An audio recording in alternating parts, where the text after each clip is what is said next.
Alright, so today's project should be short and sweet, hopefully. We're doing all new door pins. Kind of hard to see where I'm at here. Yeah, all new door pins. You can kind of see the pins are wore out. Going down the road, it sounds like this thing's going to fall off. We also have new roller, new springs, new roller pin, all of the stuff Cunningham Machine offers.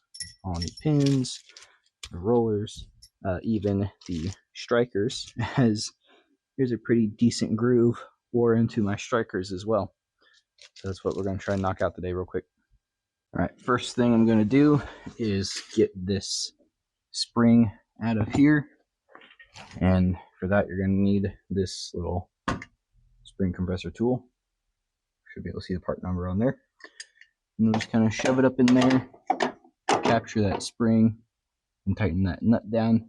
It would be easier if I had my ratcheting wrenches here, but those are all at work. So we'll get that out, and we'll go to getting this top pin out.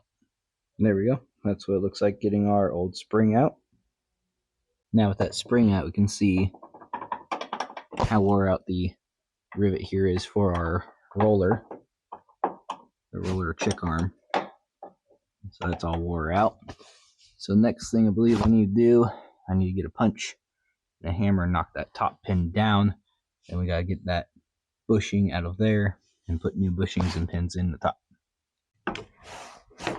Okay, we got our old pin drove out, and you can see that top old bushing where the hat is actually wore completely off of that.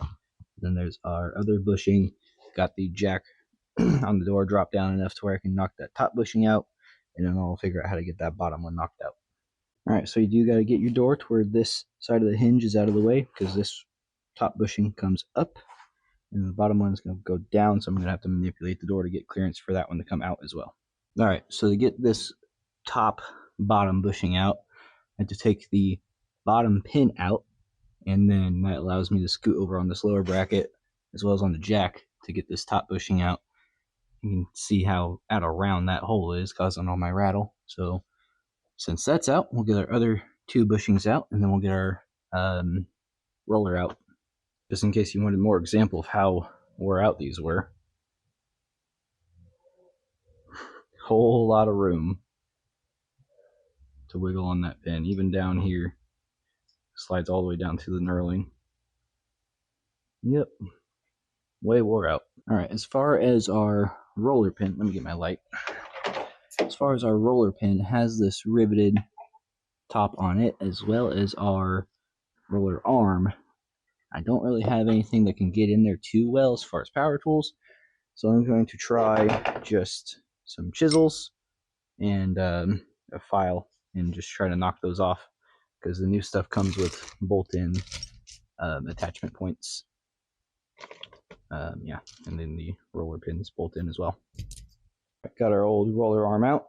This rivet must be a bit harder because I knocked the top off of it, tried to punch it down, it wouldn't go in, so I had to drill it out. And then I actually ended up putting a pry bar on top of the roller arm and going in between the roller arm that sticks out here and then the brackets attached to. I was able to put a pry bar on there, not a lot of force, and it popped out after that hole was drilled in it. All right, then we got our old striker out. Note that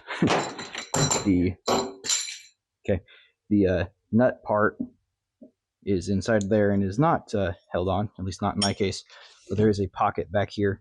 You can reach down, and it just was sitting right down on the top of the carpet in there, or the padding, so it doesn't fall into the abyss. And here we are. In total, we got our old, nasty, crusty, falling apart, wore out hardware, then all of our new hardware, new roller arm, our pins, bushings, like I keep trying to roll away, new striker bolt, all the attachments, and the spring.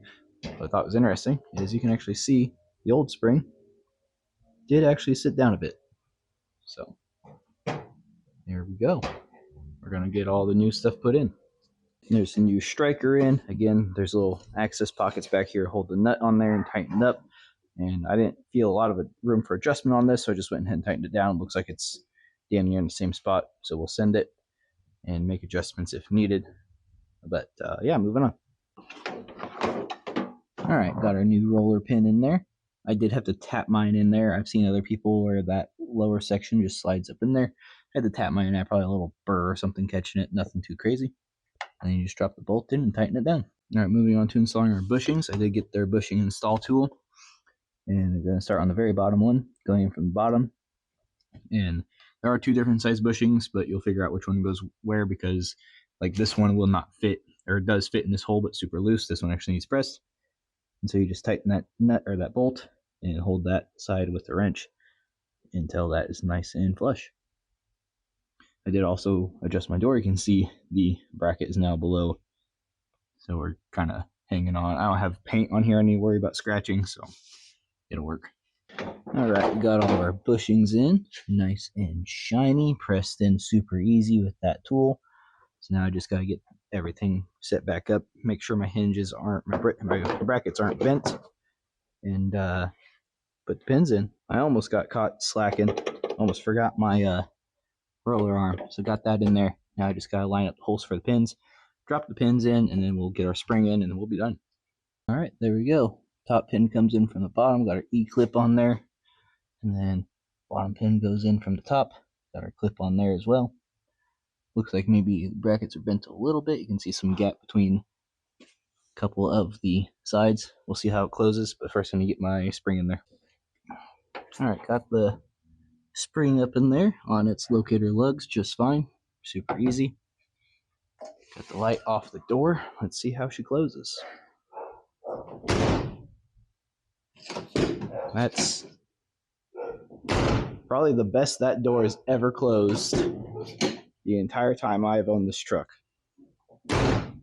That's nice. That's very nice. All right. Well, excuse me. That about does it for this video, because everything's just going to be repeated pretty much the exact same on the passenger side. So, yeah, that wasn't too bad. Only took me about an hour and a half. I could probably shave it down if I had power tools to get down in there, or a ratcheting wrench. But, yeah, not too bad. I definitely recommend getting these Cunningham Machine parts, because everything I've seen about the Dorman ones, they just fall apart. So, yeah, that'll be about it. Thanks for watching. We got a bunch more Cunningham Machine parts. Got some more parts coming in as well. Should be quite a few videos coming out of the old Fireball in the near future. We'll see y'all later.